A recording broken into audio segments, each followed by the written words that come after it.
Let's get ready for my 12th first date of the year. Let's get ready for a first date. Well, I'm here again, going on a first date. Let's get ready for another first date. Without a shadow of a doubt, this is my husband. Okay, you guys, the most insane thing just happened. Danielle Walter, who's literally the internet's ultimate single girl guru, just turned into a real-life 90-day fiancé.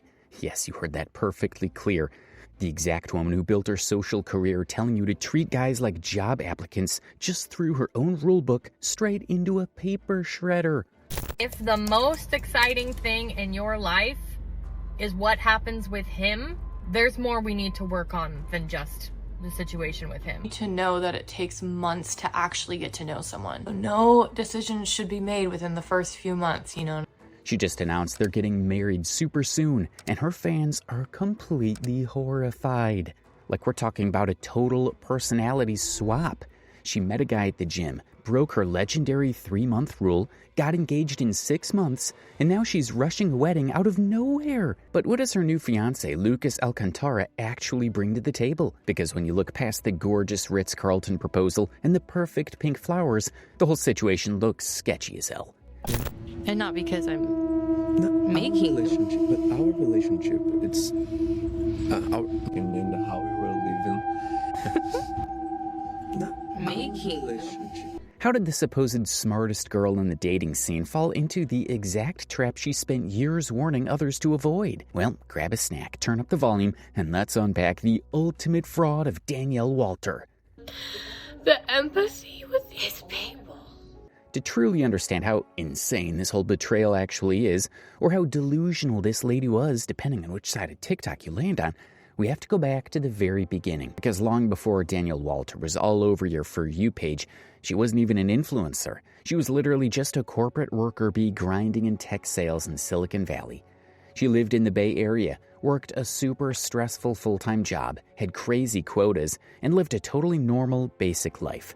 But around late 2020, her world completely fell apart. She went through this horrible, messy breakup. He broke up with me end of 2020, and I was shattered. I held on so much hope, and I created this whole different reality in my head about what was going to happen. It's that type of breakup where you're just staring at your wall at 2 a.m, questioning your whole life and your self-worth. So to deal with being lonely during the pandemic, she did what everyone else did. She started posting on TikTok. If you scroll all the way to her first videos, they were so basic. Just gym updates, outfits, and regular lifestyle vlogs. She was getting a few thousand views max. But then the algorithm did its thing because it found her super vulnerable. One night she sits down, turns off the pretty filters, and posts this super personal video called Musings of My 20s. Things as an almost 30-year-old I wish I knew when I was 25. She did not try to look perfect at all. She just talked straight about her mistakes, the red flags she ignored, the guys who wasted her time, and how scary it was to turn 30 and still be single in a city where dating is notoriously impossible. The best way to deal with men is actually to not focus on them. If you want certain things in your life, try giving that to others. If you want to feel a certain type of way, try giving it to yourself. And the internet went crazy. That one video blew up overnight. In literally 2 days, her followers jumped from 200 to over 130K. Girls from all over the world flooded her comments.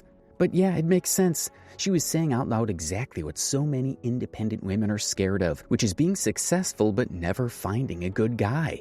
Danielle realized she hit gold, so she made a huge pivot and completely rebranded. She did not want to be a regular beauty influencer. Instead, she literally called herself the Carrie Bradshaw of San Francisco. She based her whole personality on being single. Her entire page became a daily guide on how to survive the nightmare of modern dating. I'm back with a part 2 of things as an almost 30-year-old I wish I knew at 25. I'm back with a part 3, but this time, things I wish I knew at 18. Eventually, she started making way more money from brand deals than her corporate job. So she took the risk and quit tech sales to do TikTok full-time. I'm about to quit my job, and I thought I would document this. I feel so nervous. I am terrified, but I know it's the right thing to do. And this is where the whole single girl empire really started. I mean, casual viewers think Danielle just gave basic dating advice, but they do not know the actual lore. To understand why people are so mad at her right now, you have to look at the guys she used to build her platform. She never showed their faces or used real names. Instead, she gave them fake names like they were characters in a reality show. And her followers would literally analyze them like FBI agents. The main guy you need to know about from her past is this dude who we'll refer to as Nick. Around 2023, Danielle started dating him, and her audience was obsessed. Let's get ready to see my boyfriend. I have no time, so I'm just gonna do as much as I can while he's on his way, and that's that. She told everyone Nick was different, that she vetted him perfectly, and that he was proof that waiting for the right guy works. But later that year, the whole relationship blew up publicly, and it completely wrecked her. She was totally blindsided. This is your reminder that it is not your responsibility to make someone else feel better about treating you poorly. Not your responsibility. After that, her page changed.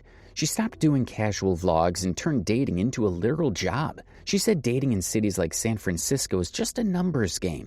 She was going on multiple blind dates a week and treating Hinge like a corporate job interview. Let's get ready for my 6th first date this year. This brought us her most famous video format, the before and after chronicle. Before every single date, she would film a get ready with me video. Let's get ready for my 8th first date of the year. She would do her skincare, put on expensive makeup, and talk about the guy she was about to meet. She would say things like, On my way to a first date, we matched on Hinge. I know nothing besides he's good looking and Christian. This is what I'm wearing. And I'm very excited. I'm actually not nervous. I am on my way to a first date. I'm very excited. We've been texting the last couple of days. Then, the second the date was over, sometimes while sitting in her car or literally under her blankets and pajamas, she would film the messy recap. And Danielle was brutal. She would grade these men like a mean teacher failing a student. Deciding if you want to be around them again. So, there's no nerves. Also, he didn't walk me to my car. Felt very friendly. I don't know. I don't know. Her comment section ate it up. People loved watching her drag low-effort men, but she also showed the good dates. Everyone still talks about this one date where she went out with a guy who was 12 years older than her. I am walking up to a first date right now. Update on Pilot Man. We have been texting. It is going really well. And we have a FaceTime date tomorrow since he's gone right now. This guy I saw on my friend's Instagram story and I said, he's cute. Is he single?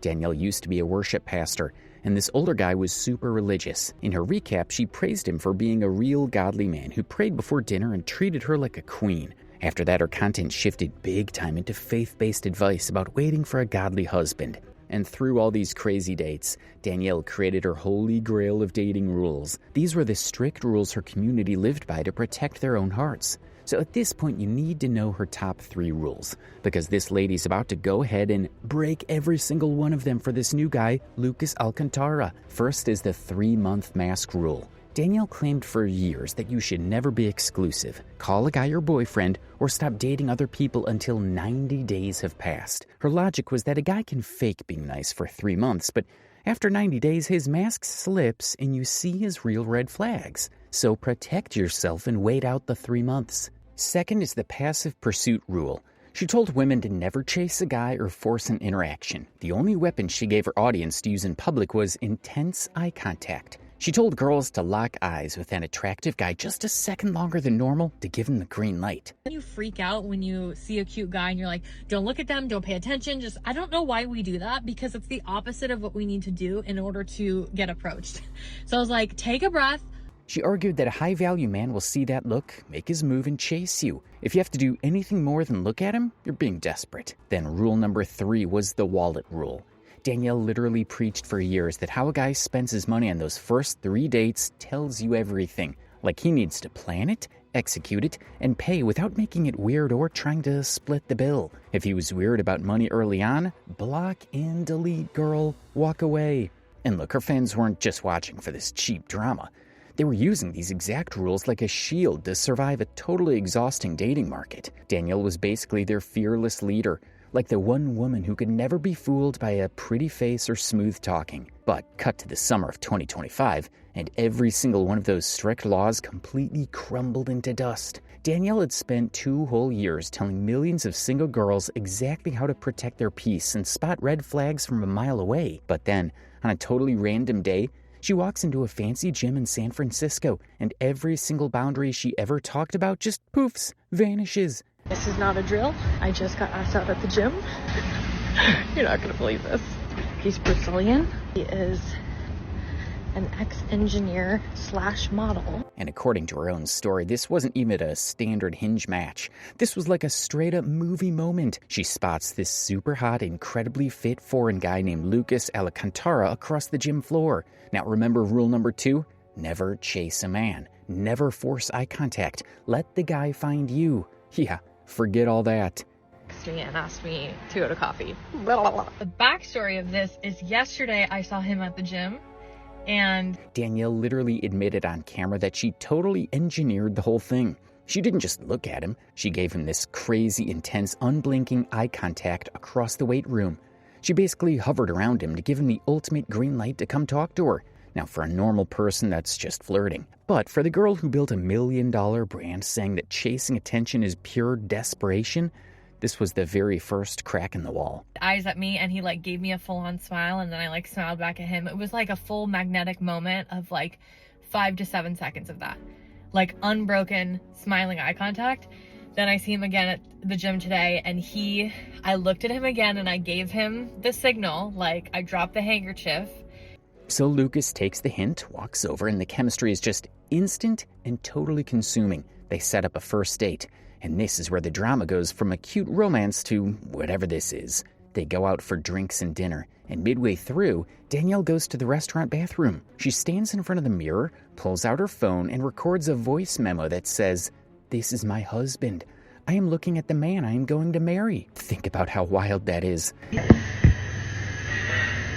in the bathroom of the coffee shop. This might be my husband. He is so kind. He is a true man of God, at least from what I can tell. This is date number 1. She's only known this dude for less than 3 hours. She doesn't know his credit score, his background, or how he acts when he's mad. But the dopamine is hitting her brain so hard that she completely forgets her own rules. I'm so cooked. This may be it for me. This could be my husband. By the second date, she's totally flustered and acting like she's already madly in love. And I feel so seen and safe and taken care of. People in the comments were immediately freaking out, saying it looks like total love bombing or limerence. And if you don't know what limerence is, it's basically that crazy, obsessive honeymoon phase infatuation where you're so blinded by a crush that you ignore every single red flag. Plus, it gets way faster. By the 3rd time they hang out, she was already meeting his parents at his birthday party. That was a great day. It's his birthday, and it was a birthday party, a combination birthday party with a bunch of people there, friends, but also his parents. So I met his parents. They went on a few other dates to count. Then she took him home to meet her own mom and dad. Okay, I am bringing him home to meet my dad and my bonus mom. And I'm freaking out. How are you doing? I'm good. Everyone in her comments was begging her to slow down. They were like, "Girl, people only show their true colors after 6 months." But yeah, you can't tell a girl in love anything. She completely threw her own advice out the window. Her famous 3-month rule, suddenly it became 2 months when he asked her to be his girlfriend. I think he's gonna ask me to be his girlfriend today. Let me show you. And I was like, because before I told him we have to wait 3 months. But he's so great. So then I said, we can wait 2 months. And right after that, she went completely ghost about the relationship on her page. It left everyone wondering what the heck was going on, or if they had broken up already. The only way people even knew they were still together was from random pictures the future husband, not boyfriend, was posting on his own Instagram story. She later made a video with a caption addressing the silence, basically telling people sending hate just to scroll past if they didn't like her content. Then, towards the end of the year, Danielle decides to hard launch Lucas by turning a romance into a big 21-part docuseries on her feed. If you want to know why people are comparing this to the legendary Who TF Did I Marry series, you have to look at how these videos are structured. She set it up to completely rewrite her entire identity in 90 days. Hi, babe. Episode 1 opens up with zero glam. No fancy intro, nothing. She just sits down and straight up admits she's totally been ghosting because everyone was starting to notice how weird things were. And I can't just keep this to myself. Why would I stop telling the story right when we get to the good part? So, here we go. She walks everyone back to how this all started, including that crazy video where she claimed he was her husband after knowing him for like 5 minutes, and why she decided to go quiet. And then literally 1 episode later in episode 2, Lucas is introduced to fans officially. Should we take them back to the night you asked me to be your girlfriend? Oh, to that lovely night? Yeah? Okay. Oh, please. Okay. They literally reenact the exact night they met at the gym. The heavy eye contact, and him walking over to get her number. Then episodes 3, 4, and 5 are literally just 3 videos back to back trying to answer one question. Why are they moving so fast? Lucas got his own time to shine here, talking about how he felt this immediate clarity and knew it wasn't going to be a normal timeline. What was something early on that made you think, yeah, this is going to be my future wife? Well, I already told you this. It was on our first date. And Into the mic, sweetie. Yeah, when we went to the restaurant, Mm-hmm. and when the food got there, you gave me your hands to pray. And when you act like that, in front of everybody, you just gave me your hand and said, Yeah, just in public. Yeah. Yeah. And I said, well, it's her. And Danielle straight up looks at the camera and takes on all the 3-month rule hate.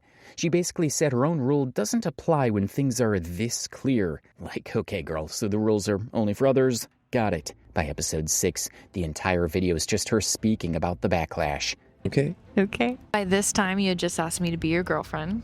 We're on cloud 9. Everything's great. But we're both getting absolutely torn apart by the internet.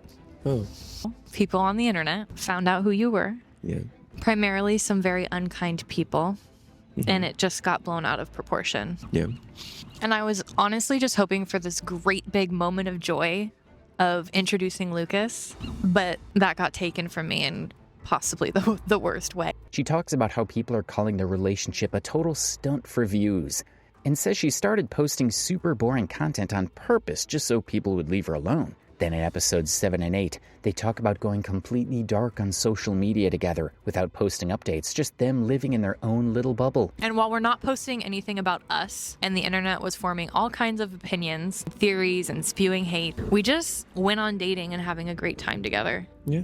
We're having fun. She literally credits Lucas by name for keeping her calm while the internet was screaming at her.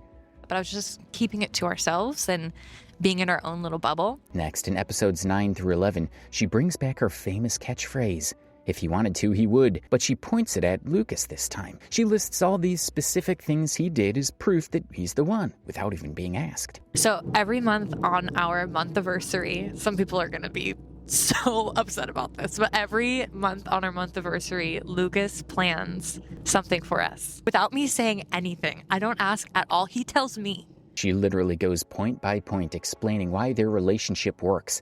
Like classes in session, and all we need to do is take notes. I think it's because of 2 main things. One is because you are so rooted in your faith and what it means to be gentle and kind and a serving man. And it makes me feel like I can be funny and Anyway, episodes 12 through 15 finally moved away from the drama and showed their actual life, like him planning her birthday and taking her on their first holiday together to meet his family. And then we head into the holidays and my birthday. November was actually a really great month. She even brags about this one specific gift he got her and why it's so deeply meaningful. And then the next morning you gave me my actual birthday present, which is this diamond necklace. Then 16 and 17 are just ordinary conversations of him hanging out with her friends, folding his clothes at her apartment, and just doing regular couple routines. 18 through 20 get super religious. They talk about their conflict style and faith, and she says that's what got her through the hate. Lucas even says on camera, "I'm gonna chase it no matter what." Well, I picture the best picture for our relationship, and I'm gonna chase it no matter what. And finally, episode 21 closes out the whole saga. She turns straight to the camera and talks to the single girls who built her platform. She tells them not to lose hope, links it back to her proposal, and uses her own relationship as ultimate proof that it can happen for them too. Before ending this, I just want to say to the single girl out there that's been watching and waiting for their person, our love story is for you. But look, the reception to this 21-part series was toxic as hell. It got so bad that Danielle actually had to post this long public backpedal. She literally had to admit that making a 21-part documentary about a guy who had only been her boyfriend for 60 days was, looking back, a little bit excessive. But the damage was done. The internet already had the receipts. She milked her own boundaries for views, and now she was locked into this storyline. Which brings us directly to March 16th, 2026. Literally just 6 months after that first post of them together, Lucas takes Danielle to this crazy expensive Ritz-Carlton resort in Half Moon Bay. It's this beautiful day on the cliffs. He leads her down to a beach setup, drops to one knee, and pulls out a ring. Honey, Oh my God. will you be my bride, my baby?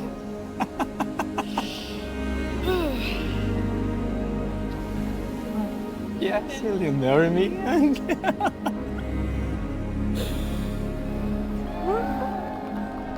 And inside the box is this big, blinding 7-carat oval diamond. Danielle obviously bursts into tears, says yes, and the engagement hits TikTok within hours. And the internet goes into complete meltdown. Like a 7-carat diamond is huge by any standard.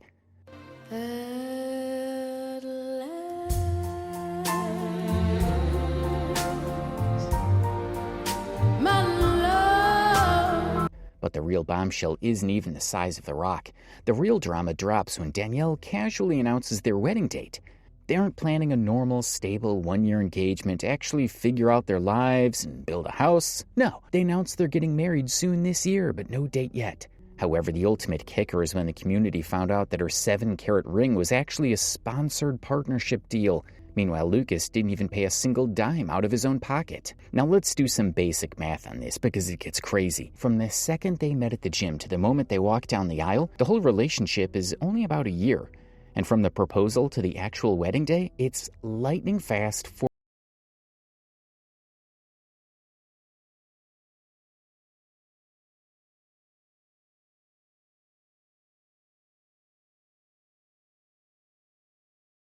moment where everyone on the internet pulled out their magnifying glasses, because when you move that fast, people are going to start to ask questions. People started digging, and what they found caused a firestorm. There are 3 major red flags that everyone is completely losing their minds over right now, so let's just lay them all out. The first big red flag is the fact that the financial math is simply not mathing. To get why everyone is terrified for Danielle's bank account, you have to remember how rich she actually is. Danielle isn't just some casual creator getting free makeup packages in the mail. She spent years climbing the ladder in high-ticket Silicon Valley tech sales, making a massive 6-figure salary with crazy commissions. On top of that, her influencer career absolutely exploded with premium brand deals. She's an absolute powerhouse who secures her own bag. But then we look at Lucas. When people on Reddit started hunting for Lucas's professional background in his LinkedIn, they hit a total brick wall. And unlike the high-powered tech executives and venture capitalists that Danielle used to tell everyone to date, Lucas's job situation looks completely mysterious and totally unverified.